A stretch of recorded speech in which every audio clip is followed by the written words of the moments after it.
The winter test of 2023 has been passed with flying colours by the BJP. They've swept the Hindi heartland. The Congress has southern comfort in Telangana. Rahul and I have been up here since 7 a.m. and giving you all the headlines. This is the final stretch. You know, there's this interesting WhatsApp doing the rounds in BJP circles. The heartland modified, means in Hindi I'm translating. So you got Modi Pradesh, Madhya Pradesh. You got Modigarh as Chhattisgarh, and you got Modistan as Rajasthan. That's the method. Mera nahi hai. I don't want to take any credit for it, but this is going the route. And frankly, if the BJP had won one of the three or two of the three heartland states, you could have said this is a local election. A lot of the narrative, Rajdeep, was about that. This is not a Modi election, it's a local election. But in the manner in which the BJP has won, in Madhya Pradesh, in Chhattisgarh, and in Rajasthan, make no mistake, without being on the ticket, Prime Minister Modi was the big factor.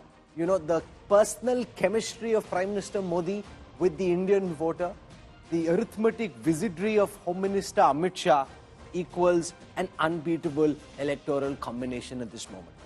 Today is a big day, therefore, for the BJP, and we're going to look at that. Whether now 2024 is a done deal. That's coming up, but first, the headlines.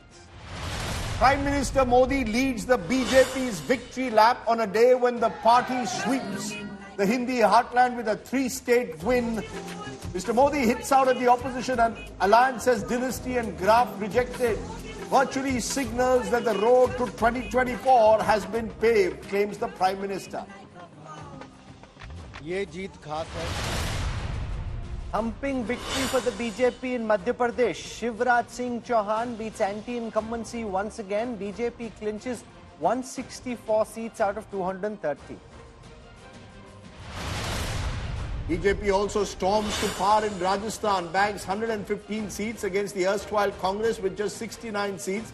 Ashok Gehlot concedes defeat, officially resigns as Chief Minister.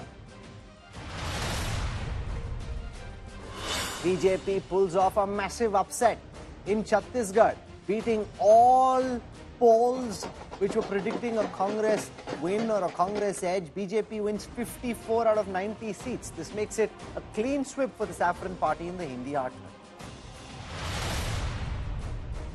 K. Chandrasekhar Rao loses the Telangana throne to the Congress. Revanth Reddy delivers a big win, likely to become the next Chief Minister, making Telangana the Congress's second South citadel.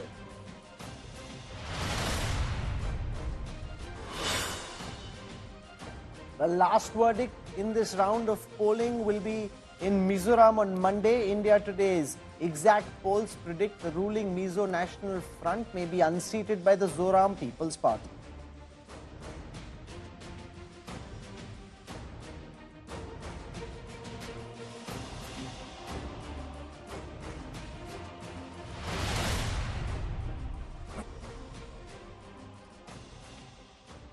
Welcome back to our continuing coverage, where we are going to look, Rahul, at that big question.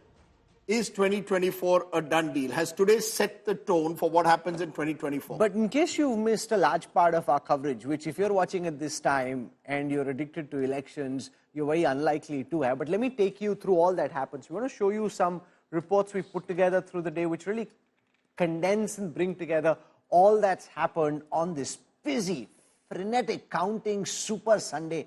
India Today won big, the BJP won big in the heartland, and the Congress won in Telangana. Take a look at some of the reactions. This is Prime Minister Narendra Modi at the BJP headquarters a short while ago, calm, confident, the walk of a man who knows he's got the job done. The walk of a man who was anxious till yesterday, because the BJP, no matter who in the BJP says what tonight about Chhattisgarh, they were anxious. They thought it would be close. They thought that the Congress would be ahead. The verdict has surprised them as well. In Madhya Pradesh, they didn't think that they'd win so big. Now, of course, Rajdeep, they'll tell us that they always knew aise hi hone wala hai, but frankly, they didn't, because when we were speaking to the big BJP leaders, they were expecting to win 110, 115, 120, maybe 125. To win this way has surprised them as well.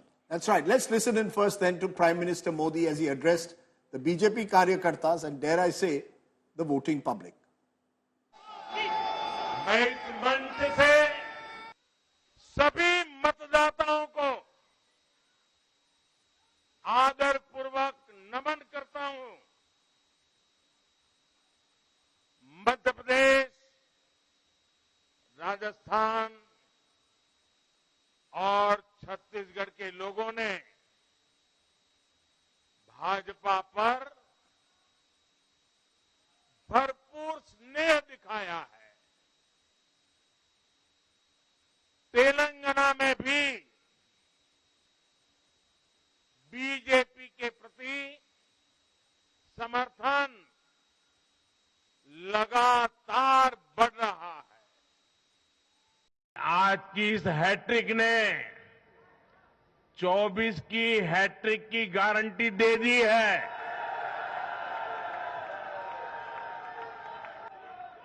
ये चुनाव नतीजे कांग्रेस और उसके घमंडिया गठबंधन के लिए भी बहुत बड़ा सबक है। सबक यह है कि सिर्फ कुछ परिवारवादियों के मंच पर एक साथ आ जाने से फोटो कितनी अच्छी निकल जाए, देश का भरोसा नहीं जीता जाता। देश की जनता का दिल जीतने के लिए राष्ट्र सेवा का जज्बा होना चाहिए और घमंडिया गठबंधन में रत्ती भर भी वो नजर नहीं आता है। इस चुनाव में देश को जातियों में बांटने की बहुत कोशिशें हुई, लेकिन मैं लगातार कह रहा था कि मेरे लिए देश में 4 जातियां ही सबसे बड़ी जातियां हैं। और जब मैं इन 4 जातियों की बात करता हूं,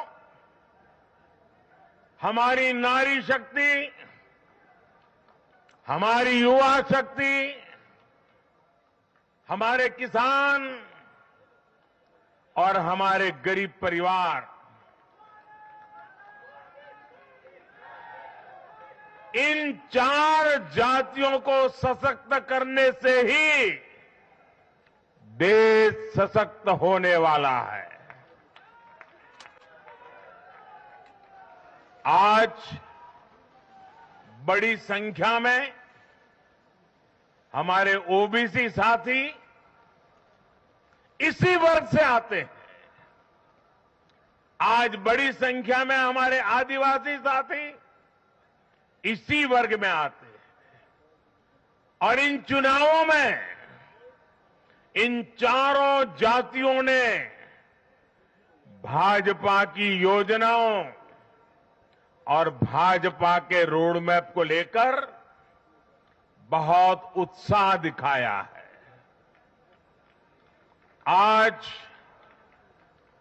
हर गरीब कह रहा है वो खुद जीता है। आज हर वंचित के मन में भावना है कि चुनाव वह खुद जीता है। आज हर किसान यही कहता है, ये चुनाव हर किसान जीता है। Okay, you heard from Prime Minister Narendra Modi there after his speech, clearly jubilant and setting the stage in a way for 2024. So what does 2024 hold now, given that general elections are just a few months away? Yogendra Yadav is joining me, co-founder of the Swaraj Party, Swaraj Abhiyan, and also joining us is Jaivir Shergill of the BJP and Salman Soz of the Congress. Let's get in your first reactions to what's been a big election day. First to you, Yogendra Yadav. Would you agree that the path to 2024 for the BJP has been more or less cleared by what has happened today? Certainly the BJP now is in prime position. Not cleared necessarily, Rajdeep, but yes, what has happened today is a setback. Setback not just for Congress party, setback for everyone like me who believes that this country desperately needs a change in 2024. And not because there is any sequence of hat tricks. Remember, the Prime Minister did not speak of the hat trick in 2018 when he lost all the three. So that's a rhetoric. You could also say that in sheer numbers, nothing has changed today, because out of the 82 seats of these 4 states, Congress had barely 6 seats last time. And after today, this evening, Congress is headed for something like 13 or 14 seats largely because of Telangana.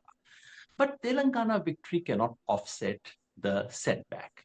Setback is in terms of morale. Setback is in terms of perception. And these are critical things. At the same time, Rajdeep, I would say that every setback is an opportunity to learn. And I'm personally confident that if the opposition, not just the Congress party, if the opposition were to learn lessons, if the Congress were to learn that it needs to work with everyone else, and if everyone else were also to see that what has happened today is not merely a setback for one party, it's a collective setback, then there are lessons to be learned. And to my mind, 2024 is still not an impossible game. Okay. Jaivir Shergill, how does this victory change the BJP's thinking around 2024? The one concern I know the BJP top leadership has is that people shouldn't take Modi ji's re-election in the next general elections for granted. That's the last thing they want after this verdict, for people to get complacent and for the Karyakarta to think, ab to jeet hi gaye, itna bada yahan jeet gaye, agli baar to Modi bharose. So how do you see this verdict impact the big battle for 2024? I think Rahul saying Modi ji's journey from 2014 to 23, where people in 2014 used to say ye kaise hoga, and 2023 they are saying ye kaise ho gaya. The one fact is clear. Jaivir, can I just hold you? I'm really sorry about that. I wanted you to respond to that question. We want to go across to one of the biggest winners of the day today. The incumbent Chief Minister of Madhya Pradesh, the man of the moment in that state, Mamaji. You know, there were multiple efforts made at different times in the campaign to sideline him, to prop up others, to send central MPs and ministers. But Mamaji showed his magic with the masses. His connect, his tyag and tapasya, all of that bearing fruit on counting day. Shivraj Singh Chauhan now joins us live and exclusive from Bhopal. Shivraj ji, स्वागत है आपका. लाडली बहनाओं ने आपको इतनी जबरदस्त जीत दिलाई, आपके हिसाब से क्या सबसे बड़ी वजह रही? आप जितना बड़े जीते, मैं जो टॉप बीजेपी की लीडर से बात कर रहा हूं, उनको भी नहीं लग रहा था आज से पहले कि इतनी बड़ी जीत होगी. जीत जाएंगे मैनेज करके इलेक्शन ईयरिंग को, वो उनको लग रहा था कि हम लोग निकाल लेंगे. कि इतना बड़ा छक्का आप मारेंगे, ये तो बीजेपी की लीडर्स भी नहीं सोच रहे थे. मुझे अटल विश्वास था और मैंने पहले भी कहा था कि कोई कांटे का मुकाबला नहीं है. हम भारी बहुमत से ये चुनाव जीतेंगे. हमारे प्रधानमंत्री श्रीमान नरेंद्र मोदी जी के प्रति अगाध श्रद्धा और विश्वास मोदी जी एमपी के मन में है.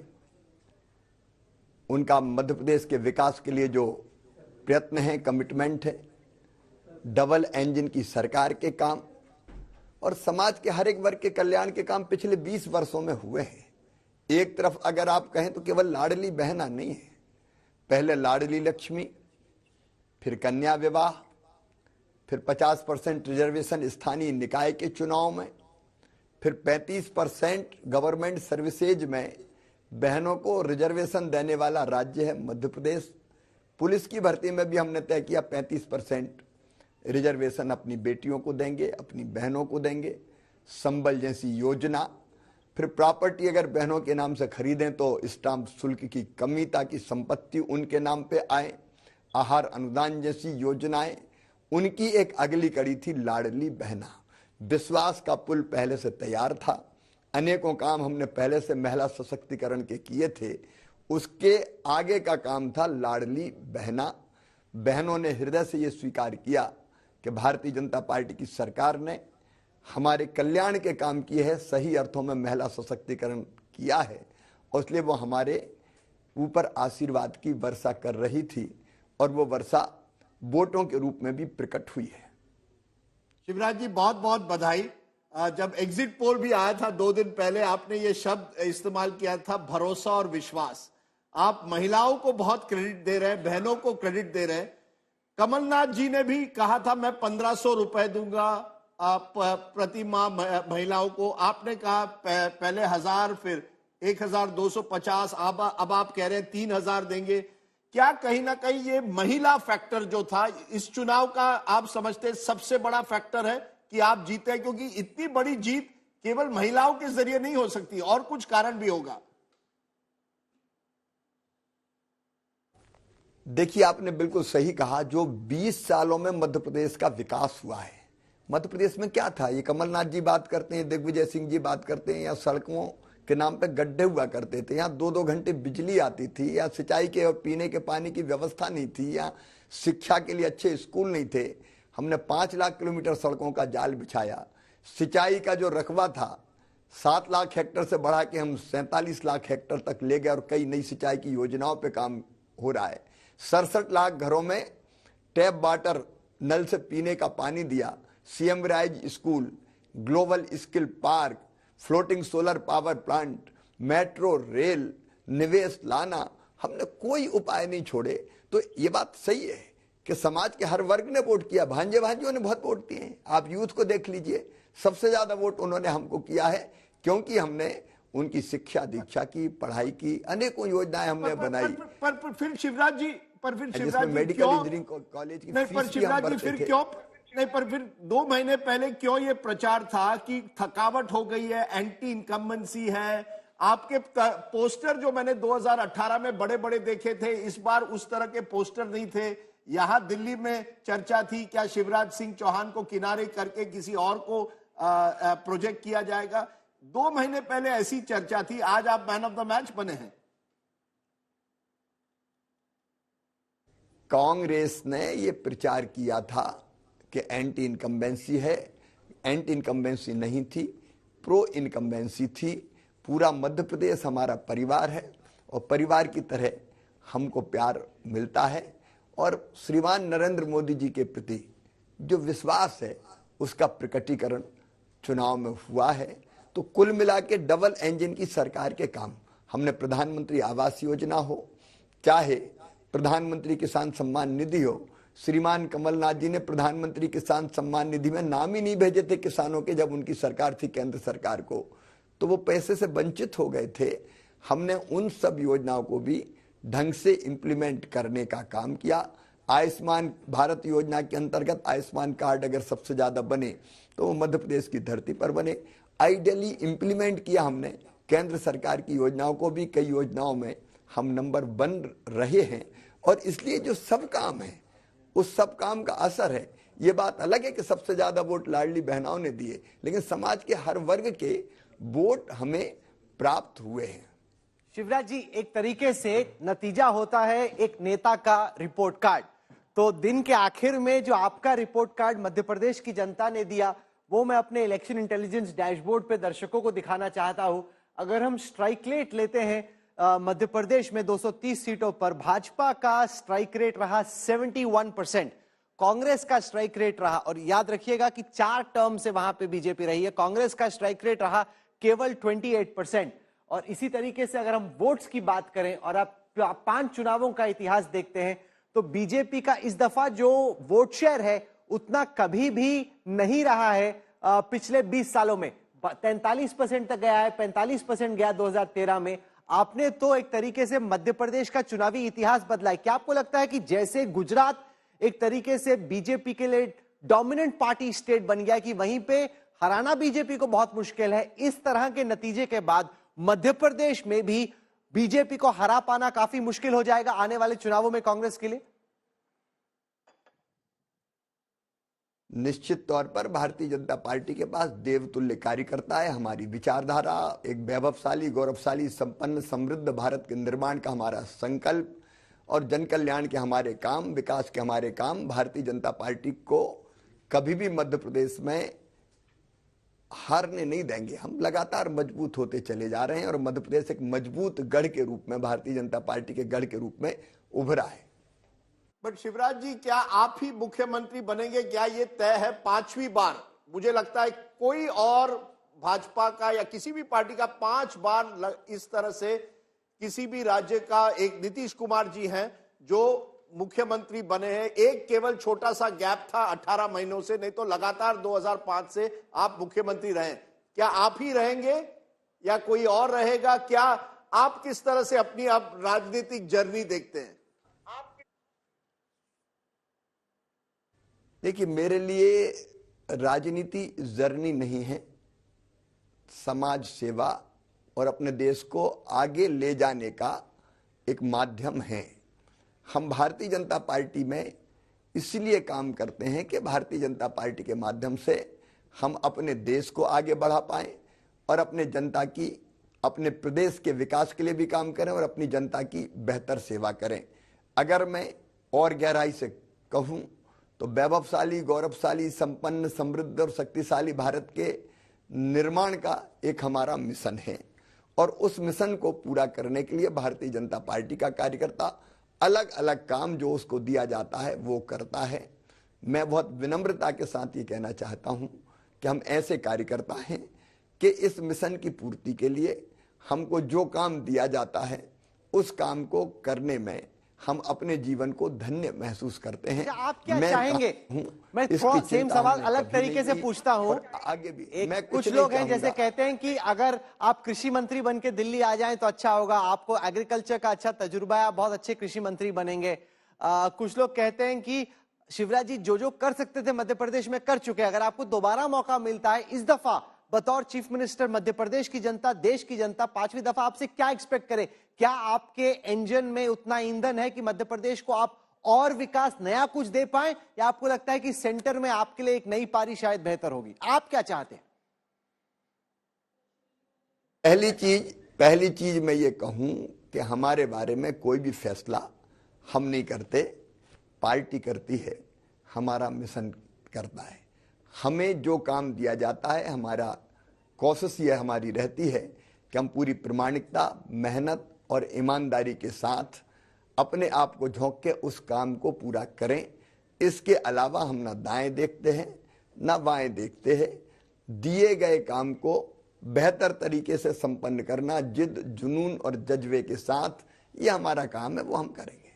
नहीं, लेकिन आप शिवराज जी, ये आपकी खूबी भी है, आप कभी डायरेक्ट एक तरह से अपनी महत्वाकांक्षाएं लोगों के सामने नहीं रखते। आपने कहा सब कुछ विनम्रता से आप कार्य करता है, लेकिन कोई तो महत्वाकांक्षा होगी। बहुत कम लोग इतने सालों तक मुख्यमंत्री रहे। क्या आप कह रहे हैं कि आपकी अब कोई ऐसी एम्बिशन नहीं है, 5वें बार मुख्यमंत्री बनना है? कुछ नहीं, ऐसी एम्बिशन नहीं है।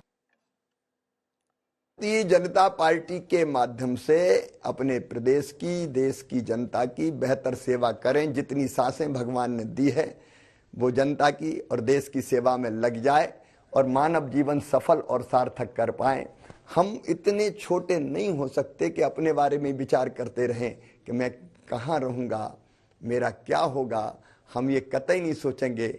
हम तो ये सोचेंगे कि जिंदगी के बचे हुए बरस भी कैसे बेहतर तरीके से हम अपने देश की, अपने प्रदेश की और जनता की सेवा में लगा दें। एक आखिरी चीज मैं दिखाना चाहता हूं अपने इलेक्शन इंटेलिजेंस डैशबोर्ड पे दर्शकों को, जब शिवराज जी लाइव हैं, जो बीजेपी की सेफ सीटें थी, यानी कि सीटें जो 3 दफा बीजेपी पिछले 3 चुनाव में जीती है, उनमें से 53 सीटें बीजेपी जीती 58 में से।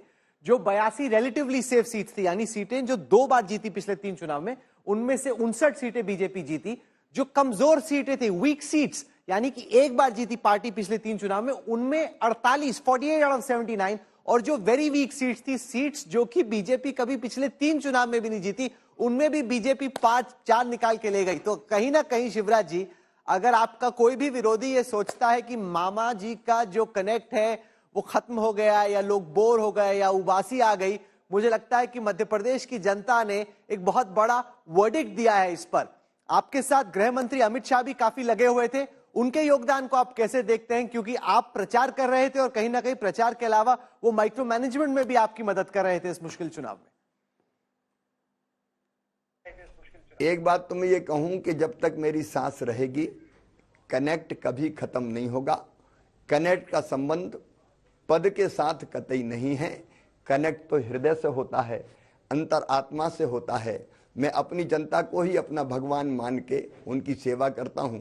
और बहनों के बारे में मैं ये कहता हूं कि जगत में जितनी स्त्रियां हैं वो देवी की मूर्तियां हैं, और उनकी सेवा करना मतलब देवी की सेवा करना। कोई माने ना माने, मैं इस भावनात्मक रूप से काम करता हूं, और इसलिए उनके लिए योजना बना के उनकी सेवा करने की कोशिश की। और मेरे और उनके बीच में एक अटूट विश्वास का पुल है। अमित शाह जी को मैं प्रणाम करता हूं। उनकी अचूक रणनीति, माइक्रो मैनेजमेंट और उनकी रणनीति के कारण मैं सचमुच में हम लोग मध्य प्रदेश में इतना बेहतर प्रदर्शन कर पाए, क्योंकि जमीन तैयार थी, उसको दिशा देने का काम श्रीमान अमित शाह जी ने किया। मैं उनका हृदय से आभार प्रकट करता हूं, उनको प्रणाम करता हूं। एक आखिरी सवाल। सुबह 5 बजे मुझे कमलनाथ जी का फोन आया था, उन्होंने कहा देखिएगा आज हम जीतेंगे। आज रात के 9:30 बज गए हैं। आप मुझे बताइए कोई संदेश आपके दोस्त कमलनाथ के लिए, आपके प्रतिद्वंदी और आपके दोस्त। मैं किसी को प्रतिद्वंदी नहीं मानता, मैं मानवीय गरिमा का सम्मान करता हूं। मैं उनके बारे में क्या कहूं, क्योंकि मैंने तो कभी सोचे नहीं। मैं सकारात्मक राजनीति करता हूं, तो मैं अपना काम करता रहा। दूसरे मित्र क्या कर रहे हैं, वो मुझे कलाकार कहते थे, झूठ बोलने की मशीन और पता नहीं क्या क्या कहते थे, भगवान जाने। लेकिन मैंने उस तरफ ध्यान नहीं दिया। हमने जो काम किया था, अपना काम जनता तक पहुंचाया। हाँ, वो मुझे कहते थे कि कलाकार है, बॉलीवुड चला जाए, कहीं नाटक करे, कहीं नौटंकी करे, पता नहीं झूठ, नारियल बोले, जहाँ नदी नहीं होती वहां भी पुल बना देते, पता नहीं क्या क्या। ऐसे भाषण को भैया आज जनता नहीं मानती। देखो ये बातें उसके बारे में कहो जिसको नहीं जानते तो चल जाती है। अब कमलनाथ जी जनता के बीच गए कितने हैं, मैं आलोचना उनकी नहीं कर रहा। विजय को विनम्रता के साथ स्वीकार करना चाहिए, लेकिन मैं तो जनता के बीच में रहता हूं, जनता के बीच में खाता हूं, जनता के बीच में सोता हूं। जनता ही मेरे लिए सब कुछ है। चलिए, I want to end with a story Rajdeep. जब मैं शिवराज जी के साथ ट्रैवल कर रहा था, हम लोगों ने सुबह 5 बजे इनके साथ स्टार्ट किया।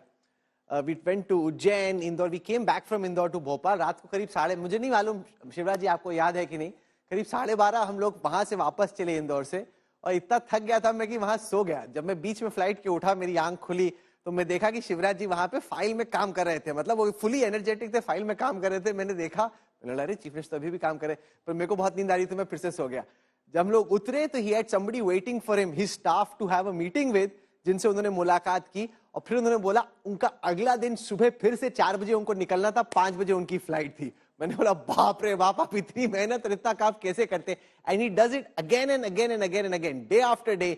That is quite remarkable. हमारा जोश, मतलब आज सुबह हम काम कर रहे हैं, देर रात होगी, which is fine, 2 or 3 days. After that, you need to just go, relax, wake up late. But that's really not the life of Chief Minister Shivraj Singh Chauhan. There's a lot of effort, and the Mamaji really showing his magic in Madhya Pradesh. Of course, there is campaign management, there's the role of the party leadership, but this is a big mandate, make no mistake, for the Chief Minister of Madhya Pradesh as well. Shivraj ji, thank you very much for joining us. बहुत मुबारकबाद, and we value your time. Thank you, sir. बहुत धन्यवाद आप। Thank you. Shivraj Singh Chauhan, the man of the moment in many ways of what has been scripted in Madhya Pradesh. Jairveer Shergill, we had stopped you for the Chief Minister to listen to the Chief Minister of Madhya Pradesh. We were taking forward the point that you've seen this big success in Madhya Pradesh and we are looking ahead to 2024. The question is it a done deal? Do you believe that the BJP is already on its way to power again? Rajdeep, can I just pause once again? I'm really sorry because Dr. Raman Singh is now joining us from Raipur. Jaivir bhai, you know, I'm really sorry. I get you coffee later. He had made a promise to me. Raman Singh ji, अगर आप हमारे साथ हैं, आपको याद होगा जब मैंने आपको इंटरव्यू किया था, आपने कहा था 12 बजे आप आएंगे चैनल पर। 12 बजे 3 तारीख को रमन सिंह जी आएंगे और आप हमें बताएंगे कि आप जीत रहे हैं। याद है ना आपको? और आपने कहा था मैं तब आपको पेड़े खिलाऊंगा।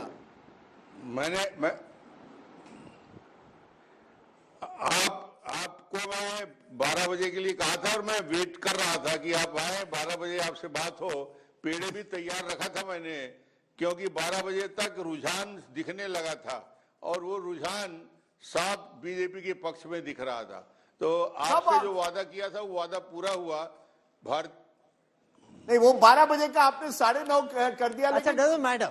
पर क्या कौन सा वो समय था कि आपको लगा कि आप छत्तीसगढ़ जीत रहे? क्योंकि जितने भी पोलस्टर थे, एग्जिट पोलस्टर थे, 2 दिन पहले भी कह रहे थे कांग्रेस जीत रही है। कब आपको विश्वास हुआ कि भाजपा जीत रही है? सच बताइए डॉक्टर साहब।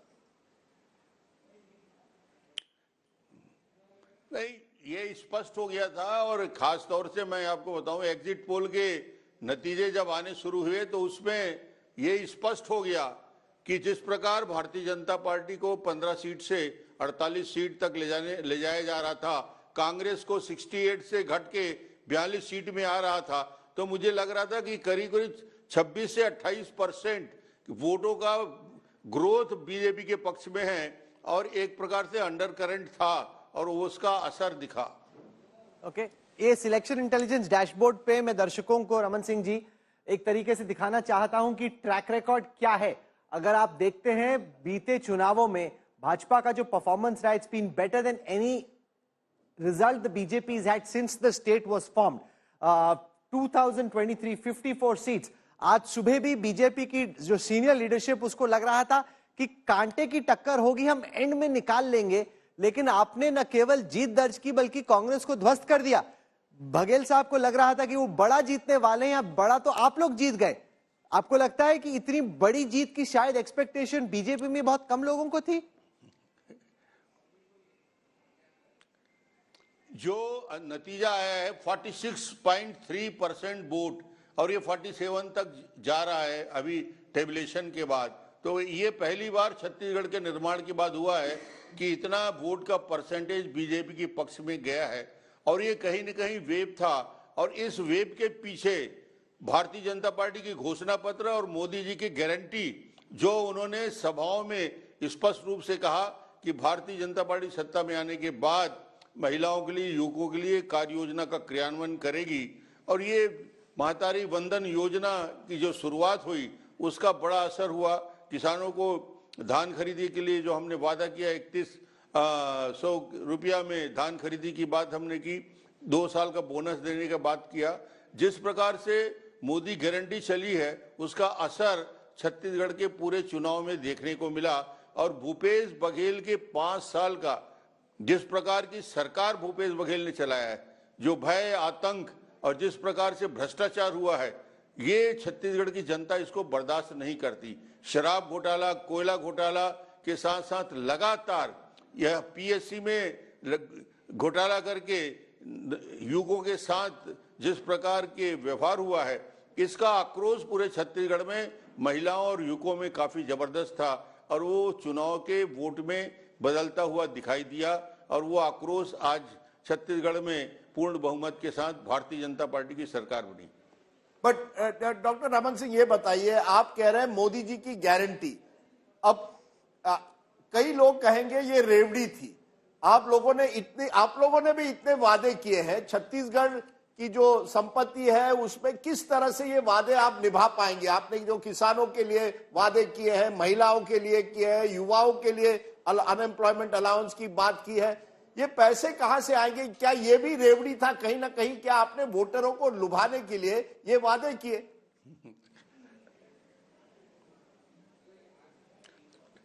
नहीं, छत्तीसगढ़ के महिलाओं के लिए महतारी वंदन योजना हमने शुरू किया है। और छत्तीसगढ़ के बजट में किसानों को चाहे 31 रुपया क्विंटल में धान खरीदी की बात हो या 500 रुपया में गैस सिलेंडर देने की बात हो, छत्तीसगढ़ राज्य आर्थिक रूप से इतना कमजोर राज्य नहीं है। बेहतर वित्तीय प्रबंधन करके छत्तीसगढ़ में फंड की कोई कमी नहीं होगी और हम इन सब योजनाओं का क्रियान्वयन जो भी मुख्यमंत्री बनेगा बेहतर तरीके से करेगा। नहीं, आप ये कह रहे हैं जो भी मुख्यमंत्री बनेगा, ऐसा क्यों?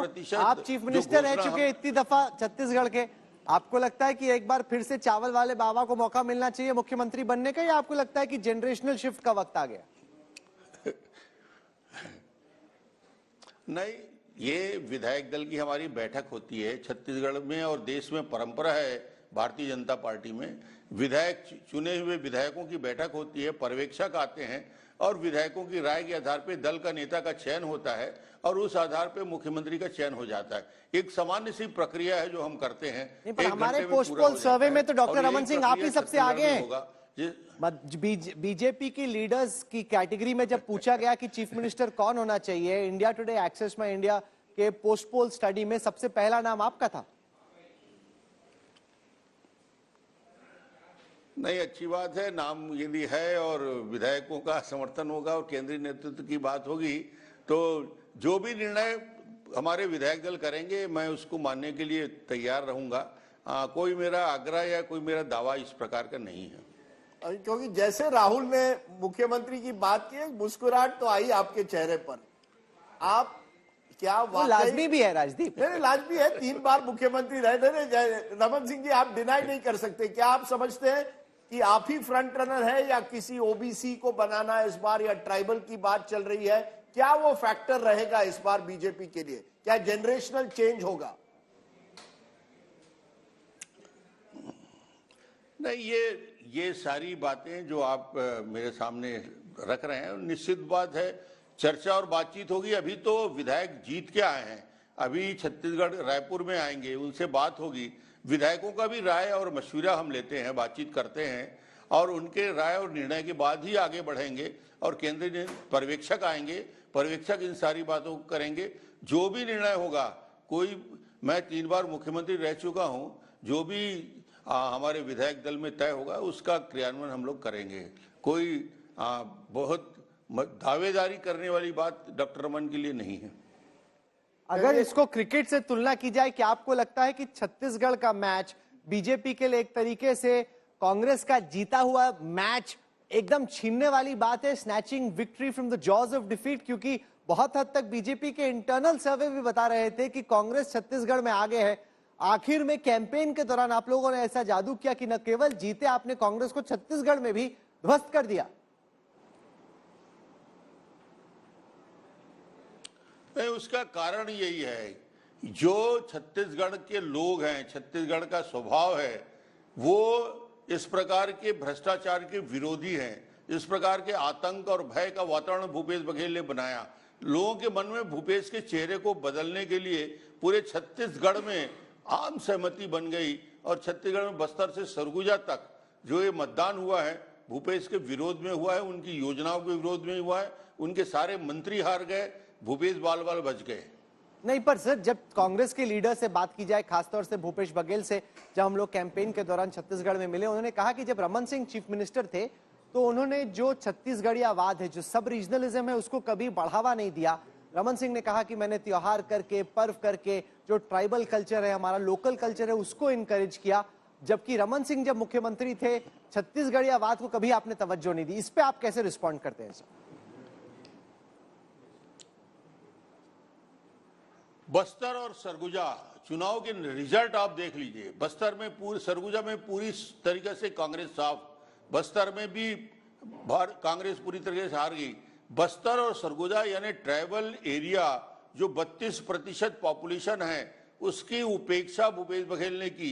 सारे डेवलपमेंट के काम बस्तर में रुक गए, सरगुजा में रुक गए, विकास वहां तक पहुंचा ही नहीं और इनका संपर्क भी नहीं हुआ। तो ये दुर्ग तक ही सीमित रह गए। इनके सारे मंत्री, सारे डेवलपमेंट के काम दुर्ग जिले से ऊपर नहीं जा पाया। इसलिए जो सरगुजा में जो रिजल्ट आया है, ये स्पष्ट रूप से लोगों के स्वाभिमान पे ठेस पहुंचा है, विकास के काम को रोका गया है और इस अपमान का बदला सरगुजा और बस्तर ने लिया है। आखिरी सवाल, क्या आप कार्रवाई करेंगे? इतने स्कैम्स आप कह रहे हुए हैं, महादेव बेटिंग स्कैम है, कोल स्कैम है, लिकर स्कैम है, रिक्रूटमेंट स्कैम है, आप कार्रवाई करेंगे? क्या बदले की भावना होगी कि अब तो भूपेश बघेल को जेल भेजना है? नहीं, बदले की भावना से कोई काम न हम कर रहे हैं, न केंद्र सरकार करती है। जो प्रक्रिया के अंतर्गत ईडी जो कार्रवाई कर रही है, जो प्रमाण उनके पास है, 13,000 पेज के दस्तावेज उन्होंने न्यायालय में प्रस्तुत किए हैं। मुझे लगता है कि जो प्रक्रिया होगी, वो चाहे पीएससी के संबंध में किए गए गड़बड़ी का मामला हो या कोयले के संबंध में हो, इसमें ईडी अपनी प्रक्रिया कर रहा है, इसको आगे बढ़ाएंगे और जहां जहां भ्रष्टाचार हुआ है उस पर पूरी तरीके से कार्रवाई होगी। कोई बदले की बात नहीं है। जो भी कानून और न्याय संगत होगा उस आधार पे हम काम करेंगे। Raman Singh ji, thank you very much for joining us. We wish you all the best. You saw how he got riled up at that question about Chhattisgarhiyawaad. You know, Bhupesh Baghel tried to get under his skin and saying, "Ye uchi jati ke logon ne," they ignored the tribal culture. That really got him more charged up than anything else. And this is what he's talking about. The vote share, 4% gap, even at its peak. And I'll show you the historical vote share. Whenever the BJP has won, they've typically won with small margins. In 2008, 43 versus 39. 2013, 41 versus 40. In 2018 was the aberration where the Congress won with a 10% lead. This time it's a 4% lead for the BJP. It's one of the biggest leads the BJP has had since this state was formed. Even in 2003, the lead was just about 2.5%. This is the biggest lead the BJP has enjoyed. Ashok Malik, in different ways we're seeing electoral history being scripted in the heartland by the BJP. Especially in Chhattisgarh, where the BJP has actually gained 13% vote share. The Congress has not lost vote share. So in a close election, the Congress may have, done equally well. But the BJP has actually gained 13%. A bipolar state has become even more bipolar. The BJP has cleaned up the others. And that shows... Why do you think that happened? That shows good, determined organization. Go after the small parties, the independents, see what they offer and take it. Let's go to Javier Shelkin, Salman Source. First of all, apologies, but we had two big newsmakers, so we had to interrupt you. But let's, as we conclude tonight, ask that question once again. 2024 done deal. Javier, you first. What does this victory today do to the BJP, you believe? Does it make you even more confident of winning 2024? Or is there an element of caution considering that you had won all these states in Lok Sabha 5 years ago? Yogendra also still with us. Rajiv, 2-3 quick points. Firstly, the words complacency and taking wins for granted do not exist in BJP's lexicon. However, the writing on the wall is clear. Prime Minister Modi will unfurl Tiranga on 15th August 2024 at Red Fort. The reason is simple. Prime Minister's politics of last mile delivery will defeat BJP's lofty dialogue delivery. Prime Minister hard work will defeat their shoddy work. The 3 state wins today will definitely give a momentum, tailwinds and happy and safe landings to the Bharatiya Janata Party. Since you're a cricket lover and Rahul also used a cricket analogy, the difference and why 2024 win is guaranteed is this. BJP practices, works, understands the pitch, understands what spectators want. Congress neither understands the pitch nor knows the art of how to swing the bat, but lives in the la-la land of its cheerleaders. The point here is very simple. The Prime Minister's politics of Vikas and Vishwas will send Congress party into a Rajanitik Vanvas in year 2024. These are nice one-liners, very nice one-liners, and Salman Soz is itching to hit back because he's a former colleague of yours, Salman Javier. But I think there's something in what he says. The BJP seems to, at the moment, have this determination, hunger, call you what you will, to win every electoral battle. The Congress, on the other hand, particularly in the Hindi heartland, still seems to lack either the leadership or the organization to be at times able to defeat the BJP. Well, Rajdeep, first, let me congratulate the BJP for these 3 tremendous victories, especially, I think, Chief Minister Shivraj Singh Chauhan, who's done a terrific job.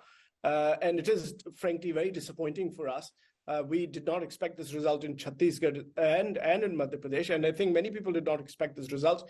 But of course, we've also won in Telangana, so congratulations to our team in Telangana that's done exceptionally well to come back and defeat BRS there. Now, but where does this leave? Where does this leave your 2024 campaign and India Alliance in disarray? I'm coming to that, Rajdeep. I think our obituary has been written far too many times in the times that I've at least been part of the Congress party. And yet, we should not forget that it was only in the last election cycle that we won these 3 states.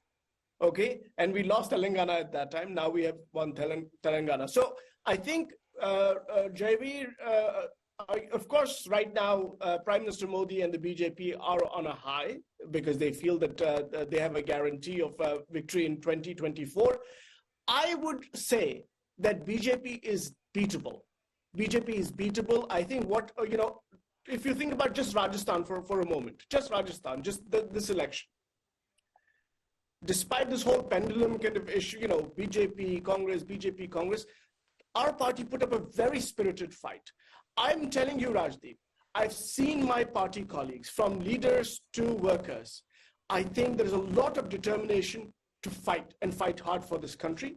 And I think with our alliance partners in the India Alliance, I think we have a way. I know we have a way, and I think we have to just be very determined, not give up, and take the fight to the BJP. I think there is a chance to unseat the Prime Minister.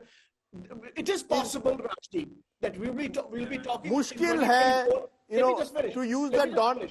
No, to use the Don. No, just a minute. To use the Don dialogue, mushkil hai, namumkin nahi. You have to tell me how.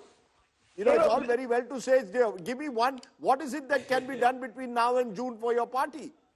I think Rajdeep, we really have to go to the drawing board and really think carefully about where we deploy our resources. You know it, we know it, that the BJP is a very well-resourced party.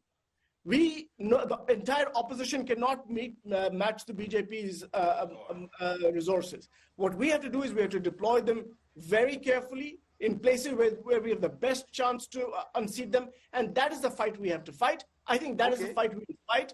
I really think, even in this election, even in Chhattisgarh, we have about 42% of the vote. In Madhya Pradesh, we have almost about 40% of the vote. In Rajasthan, we have about 40% of the vote. We do have people with us. We have to convert that vote into Lok Sabha seats. It can be done. Yogendra Yadav, Yogendra Yadav, BJP will say, mere paas Modi hai, mere paas, according to Salman Soz, money hai, media hai, tumhare paas kya hai?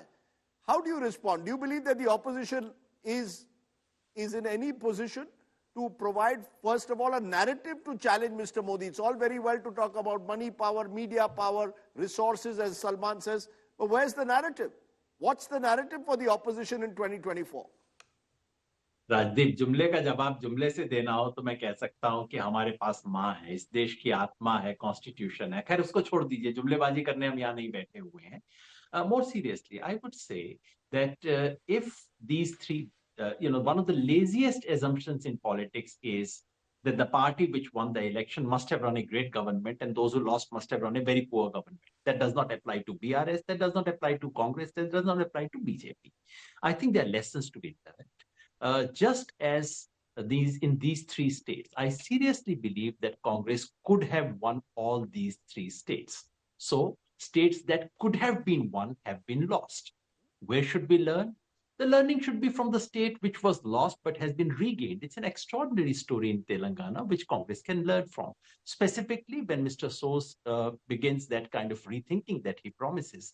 Here are three thoughts. Number one, these are about Congress but apply also to India parties. Number one, the social base of the party, which is bottom of the pyramid, is not quite aligned to the leadership of the party. Number two, the ideological positions of the party taken by the top national leaders are not reflected in the local leaders, state leaders, or the workers of the party. And number three, Congress has been a little too soft inside and a little too hard outside.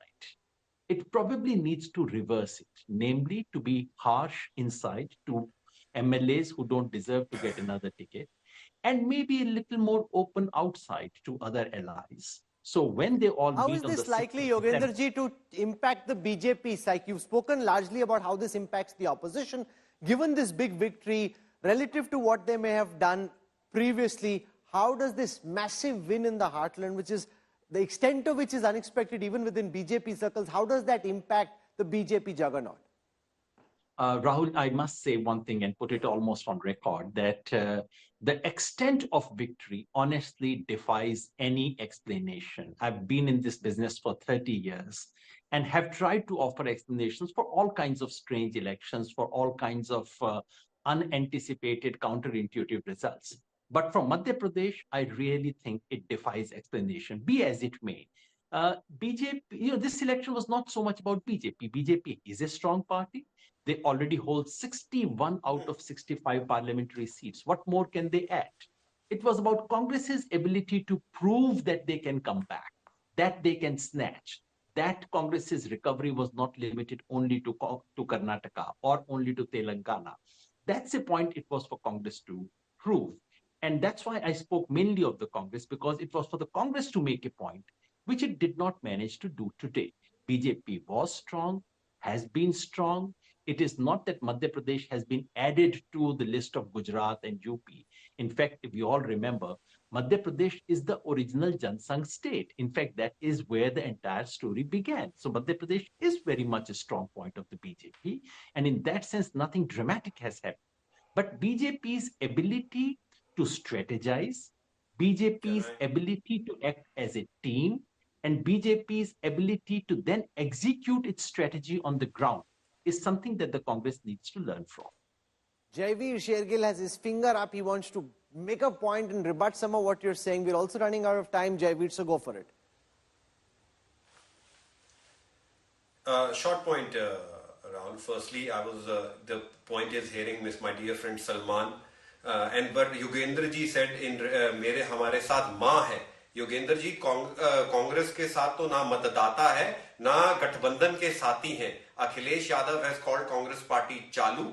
Umar Abdullah today is tweeting practically against Congress. Mamata Banerjee is doubting Congress's capability. So with Prime Minister Modi, there is his work, the stamp of approval. The point is BJP has not won out of fluke. Neither it will win on a fluke in 2024.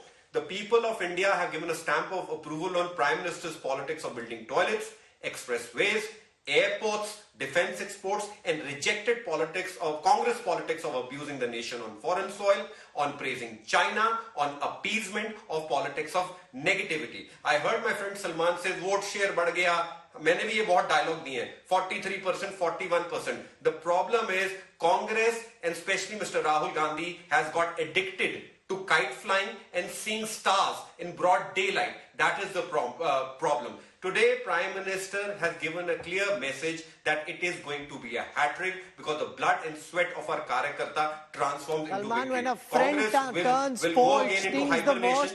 Jaivir saying Rahul Gandhi is flying kites and he speaks from personal experience. Well, Rahul, I won't really go after Jaivir. I mean, that's not why we are here. But I just want to remind our viewers that, I know people are saying that this is, Madhya Pradesh is going to be another Gujarat and all that. But, just a few years back, BJP almost lost Gujarat. BJP lost Madhya Pradesh. BJP lost Chhattisgarh. BJP lost Rajasthan. So it's not as if this is a fait accompli now that the BJP is now going to totally wipe out the Congress and the India Alliance in this upcoming election. Anything is possible. So if we could defeat them just a few years back, we can defeat them again. I have exactly 1 minute. Sorry Salman to stop you there. You're of course itching to hit back equally strongly. We've got a last minute of a long day. Chetan Bhagat, what's your biggest takeaway at the end of today? We have two songs. बोलो गाना बोलो. वो तैयार हो क्या है भाई गाना? तैयार हो क्या है? तो for BJP यहाँ के हम सिकंदर. नहीं गा के बोलो यार. Okay. And I can sing the other one. And for Congress, you have to sing with me. I'll sing. And give me the trivia, which movie? ये क्या हुआ? कब हुआ? कैसे हुआ? क्यों हुआ? छोड़ो ये ना पूछो. ये क्या हुआ? That's for the Congress. What is the BJP song? यहाँ के हम सिकंदर. अच्छा, good enough. So what are your songs, Rajdeep? Well done, Chetan. That's good. He prepared for it. I haven't. But I just at the moment I just think that the BJP's had a terrific day out. Because the BJP's won, you have no song. No, Rahul, you'll get me trolled for saying. गाना बताओ आपको तो फटाफट आया था. Yeah, कौन सा गाना? ये आज मेरे याद. What is that song of that Shah Rukh Khan film? I'm the best. I'm the best. I'm the best. The BJP constantly says this. I'm the best. I'm the best. They've had a bad year in the past in terms of Karnataka and before that Himachal. Now they're back to saying I'm the best, and that's the song for them. And Ashok Malik's doing a dance, but the dance is to say, "Mujhse mat puchna, mujhse mat puchna." I can neither sing nor dance. No. Hey, Ashok? What? They got more cultural talent than you do? Absolutely. I mean, they are the cultural. He says, Ashok Malik says, I will write a very fine op-ed piece. You can read my piece. That's where I'll do the talking. And I've been dancing with the numbers since the morning. But it's been enjoyable. Rahul, I think it's been enjoyable. You want to give us, You know, Rahul has been going on since the morning about concurrent views and how much what India today has done. It's quite pretty amazing some of the views you got. For the large part of the day, India Today's live viewership on digital and social, which is available in instant time, was more than the accumulated viewership of all our competitors put together as an aggregate. You know, even the BJP, which won handsomely, didn't win that handsomely in the elections.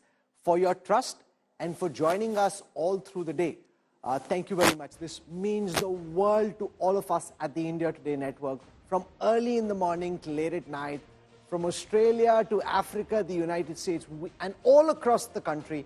We've been inundated with messages of love, of appreciation, and this really is what motivates us. There's so much work, Rajdeep, to be done. Our first meeting, like the BJP, we're a relentless juggernaut. Our first meeting for what we need to do with the election intelligence dashboard for the Lok Sabha elections is tomorrow. So the BJP is at it planning their strategy, we're planning it as well, and that really is the magic that you saw come together all through the day. And for staying so engaged with us, thank you ever so much. From the entire India Today team, and remember at election day, it's really the backroom team, which are the heroes, all those who work with Rahul on that dashboard, all our producers, camera persons, reporters out in the field, and of course the entire crew here. Thank you very much for joining us. Thank you, Ashok, Chetan. It's been a long day. It's been a super Sunday. Enjoy. Stay well. Namaskar. See you early in the morning. Mizoram starts. There is Parliament Day 1. Lots of halchal in Telangana, as well as the Congress takes claim. That's right. I think we should learn from them. Well, we're coming back. We are going to be back tomorrow morning to tell you. No, but we wouldn't have had so many people watching us if it hadn't been on a Sunday. The fact that everybody just sat, you know, from the top CEOs. And one of the things that really just shocked me was just the sheer number of top leaders who are watching. You know, some of them who speak Hindi as their first language, I'd imagine, would actually have been watching. I don't want to name anybody, but I'd imagine they'd be watching one of the Hindi channels. All of them watching, listening to every word very carefully. Kya bola, kya nahi bola. That puts a lot of pressure on the team at India Today. Every comma and full stop being dissected by some of the sharpest minds. But to have that trust and that respect really does mean a lot, Rajdeep. Namaskar. Jai Hind. Goodbye. Good night. Goodbye. See you early in the morning tomorrow. Bye-bye.